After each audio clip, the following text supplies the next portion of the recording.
Warahmatullahi wabarakatuh.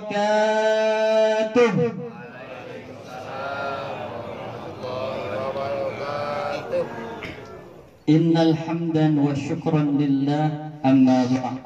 Qala Allah Ta'ala fi kitabihil karim, a'udzu billahi minasy syaithanir rajim. Alladzina idza asabathum musibah qalu inna lillahi wa inna ilaihi raji'un. Sadaqallahul azim, summa sadaqallahul karim. Segala puji dan syukur kehadiran Allah Subhanahu wa ta'ala. Pada malam hari ini kita menghadiri undangan mengingat 40 hari meninggalnya nenek kami Toina binti Madgusen. Alhamdulillah pada malam hari ini bapak-bapak, ibu-ibu sekalian hadir atas izin Allah, atas karunia Allah, rizki Allah, yakni nikmat sehat yang pada malam hari ini kita bisa menyempatkan hadir di kediaman Bapak Hermanata. Bapak Ibu, salawat dan salam tak lupa kita curahkan kepada baginda Rasulullah, Nabi yang mulia, Nabi yang sempurna, Nabiuna Muhammad sallallahu alaihi wasallam. Berkat beliau kita bisa menginjak yang namanya Islam yang penuh dengan rahmatan lil alamin, dari zaman bahwala sampai zaman modern, dari zamannya Siti Khadijah sampai zaman Siti Markona. Sekarang sampailah zaman Biona Corona. Nah, jadi Bapak Ibu, mudah-mudahan kita dihindari dari semua bala bahaya penyakit-penyakit yang super luar biasa ditakuti seluruh dunia. Mudah-mudahan di daerah kita Talang Kelapo ini dihindari dari bala itu semua. Amin Allahumma amin. Amin. Doa Bapak Ibu itu terkabul karena lebih dari 40 jamaah di sini. Hadir Bapak Ibu di undangan ini, tidaklah sia-sia melangkahkan kaki dari rumah, menyempatkan diri untuk hadir mengikuti tahlilan, yasinan, semua itu. Oh, ini Bapak Ibu, kata orang dusun kami itu buasalah buah keranji. Nah itu, buasalah buah keranji, denger ceramah galak, insya Allah nangkit bersama Nabi, dekat dengan Nabi. Amin Allahumma amin. Bangkit bersama Nabi, masuk surga bersama Nabi. Tapi jangan buah salak buah keranji, dak galak dengar ceramah, saro mati. Nauzubillah nauzubillah.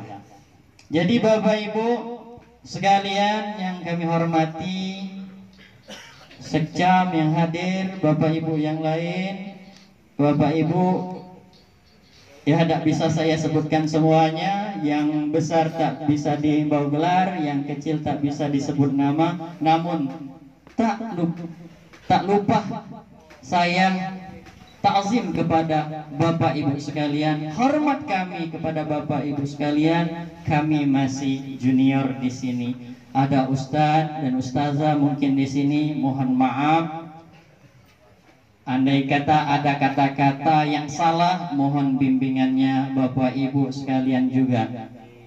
Di sini yang namanya musibah kita tidak tahu datangnya kapan, tidak tahu. Ibaratkan batang kelapa yang sudah ingin berbuah, itu banyak yang rontok, yang jadi tidak semua jadi, berguguran. Ada yang baru putih langsung nyampak, ada yang baru lah nak mudo nyampak puluh, ada yang sampai tetua yang tak nyampak. Inilah musibah yang mana kerap bakal nemui kita galau, datangi kita galau, Jadi mau tidak mau, sadar tidak sadar, semua bakal didatangi yang namanya kematian. Al-mautu babun wa kullun nas dakhilu. Yang namanya mati itu ibarat pintu. Kita pasti nak lewat pintu masuk rumah. Dak gado lewat lubang.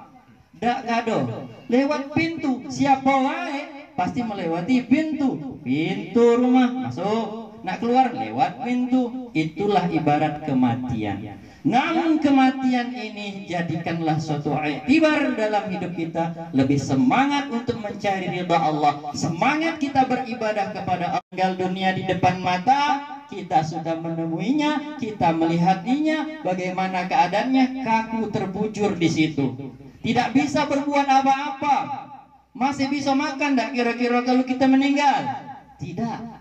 Masih tak kita bisa nak bergoyang? Tidak bisa. Apalagi nak main TikTok. Nah, jadi kalau sudah terkapar, apalah daya? Tak ganti daya lagi gitu. Nak bergaya berfoto lagi dah baca. Kalaulah meninggal, yang namanya meninggal, ruh berpisah dengan jasad, sudahlah itu.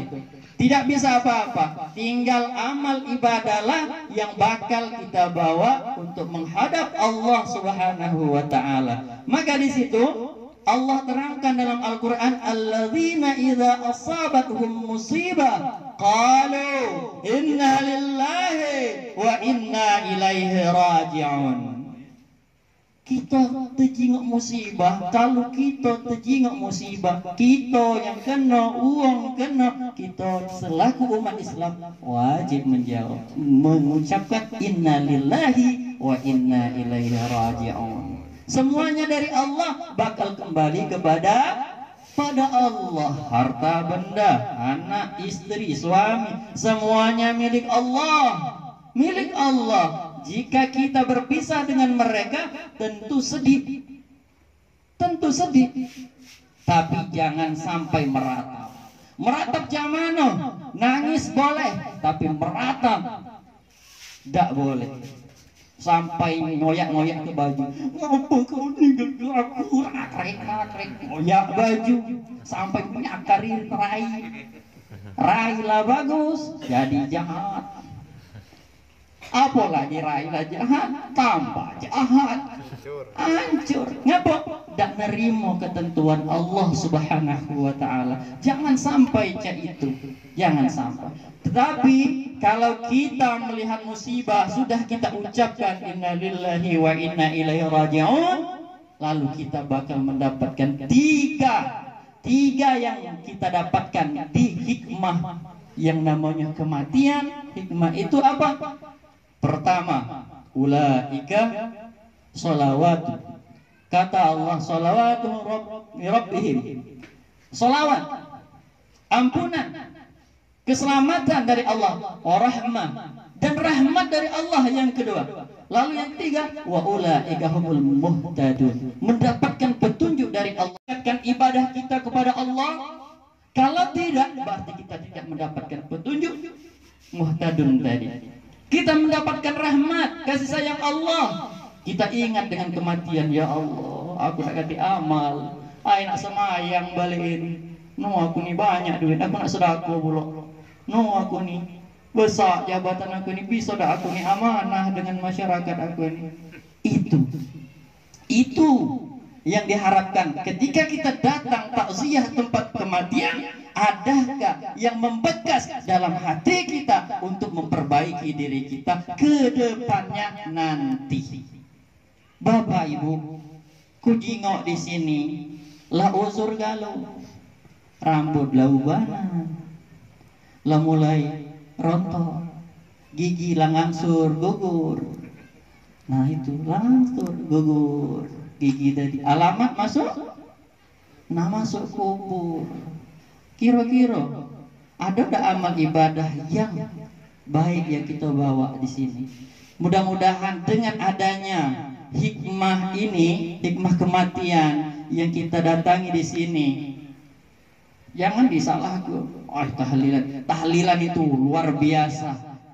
Tadi kan lagi baca tahlilan, la ilaha illallah, itu tahlilan itu. Dari pertama kita memuji Nabi Muhammad, muji Allah, langsung tahlilannya la ilaha illallah. Kata Ustaz tadi, apa? Afdaluz zikri fa'lam, itu hadis itu.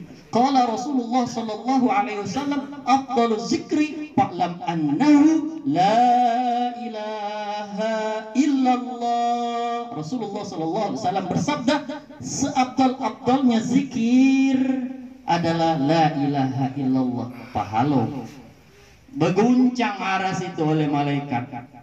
Ngapa malaikat kau ini nguncangnya aras ini? Umat Nabi Muhammad itu mengucap la ilaha illallah, alang ke ininya katanya, alang ke ragamnya dengan la ilaha illallah.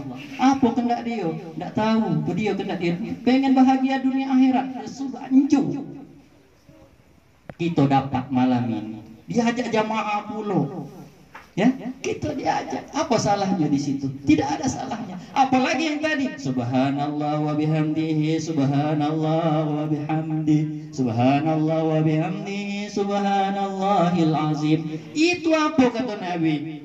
Wala Rasulullah sallallahu alaihi wasallam dari Abi Hurairah, kata Rasulullah, kalimatani khafifatani. Kita dapat malam ini.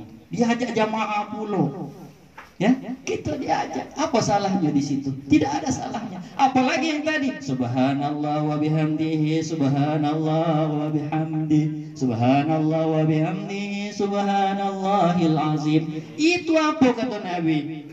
Wala Rasulullah sallallahu alaihi wasallam dari Abi Hurairah, kata Rasulullah, kalimatani khafifatani Fakal sakalatani bil mizan habibatani lirrahman. Subhanallah wa bihamdi, subhanallahil azim. Dua kalimat ini kata Rasulullah ringan di lidah untuk mengucapkan, tapi berat timbangannya di yaumil mizan, di pertimbangan amal. Cuma subhanallah wa bihamdi, subhanallahil azim. Timbangannya berat Bapak Ibu. Jadi luar biasa kita di sini diajak di situ. Diajak. Di mana salahnya? Hadis Rasul, doa pula di situ. Luar biasa. Diajak bareng-bareng. Jadi Bapak Ibu datang sini tidak kata yang namanya sia-sia. Apalagi ngajak anaknya. Mudah-mudahan anaknya ini bisa beramal. Jadi ramalan-ramalan pada malam hari ini tidaklah sia-sia. Oh Ustaz, itu katanya bid'ah. Kata siapa? Kau atau ke la ilaha illallah bid'ah? Itu hadis Nabi. Kau atau ke subhanallah bihamdi subhanallahil azim, itu hadis Nabi. Kok bid'ah? Yang bid'ah itu Pak Bu lah melenceng nih. Misalnya selawat Nabi diganti nama wong. Allahumma sholli ala sayyidina tukiem. Nah, itulah bid'ah. Ngadonian itu dak kate Nabi tukiem. Apa ada nama sini? Maaflah. Maaflah Pak. Dak kate. Jadi yang bid'ah itu yang cak mano nian. Kita ini sebenarnya lebih bid'ah galon pakaiannya zaman Nabi dak kate cak ini. Beci kate sorban. Mik dak kate. Mobil, tak apa lagi, unta nak kita bawa sini, mana zaman Nabi ini kan? Yang dikata ke bid'ah itu, yang mengada-ngada itu, sesat itu, yang wajib dirubah. Sholat zuhur ditambahi 2 rakaat jadi 6 rakaat. Nah itu bid'ahnya, sesat itu, sesat.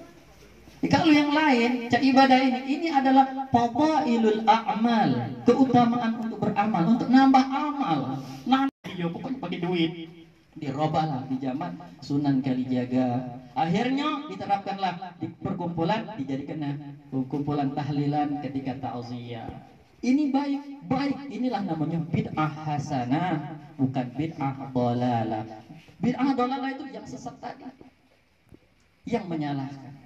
Itu Bapak Ibu sekalian, mudah-mudahan ada manfaat di malam hari ini, bisa kita ambil hikmahnya, kita meningkatkan amal ibadah. Mudah-mudahan kita dapat keselamatan, dapat rahmat dari Allah Subhanahu wa taala, dan mendapatkan petunjuk hidayah sehingga meningkatkan amal ibadah kita kepada Allah Subhanahu wa taala setelah mendengarkan ceramah ini. Mudah-mudahan.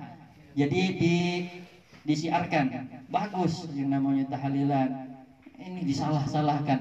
Insya Allah mudah-mudahan kita itu yang namanya furu'iyah itu perbedaan itu wajar, tapi tidak wajar kalau diharamkan. Memang perbedaan itu adalah rahmat untuk menambah ilmu pengetahuan. Oh, pendapat orang ini cak ini karena di daerahnya cak itu, karena pendapat kita cak ini karena daerah kita lah sudah yang namanya membaur seperti Imam Syafi'i. Itu Bapak Ibu sekalian. Ya, mudah-mudahan semuanya mendapatkan hidayah dari Allah Subhanahu wa taala, tambah meningkatkan amal ibadah kita. Mari kita berbondong-bondong ajak keluarga kita, famili kita untuk mendekatkan Allah Subhanahu wa taala. Jangan lelah, jangan susah, jangan menyerah untuk mengajak keluarga mendekatkan diri kepada Allah Subhanahu wa taala. Ya, ini diingatkan lagi ini. Yang namanya orang meninggalkan, terkadang kita sering dengar, apakah mayit ini berkelakuan baik? Baik. Itulah menghapusi dosa dia. Amal kebaikan itu bakal menghapus dosa-dosanya. Kita terapkan itu. Jangan sampai aib-aib yang buruknya dijelaskan, dibeberkan, itu bakal menjadi siksa dia. Jadi ini berketurunan sampai ke anak keturunan kita, terapkanlah itu. Biar apa? Amal ibadah itulah yang bakal menjadikan menghapus semua dosa-dosanya. Mungkin ini saja yang bisa saya sampaikan. Kurang dan lebihnya saya mohon maaf. Kepada Allah saya mohon ampun. Usikum binafsi bitaqullah. Wassalamualaikum warahmatullahi wabarakatuh.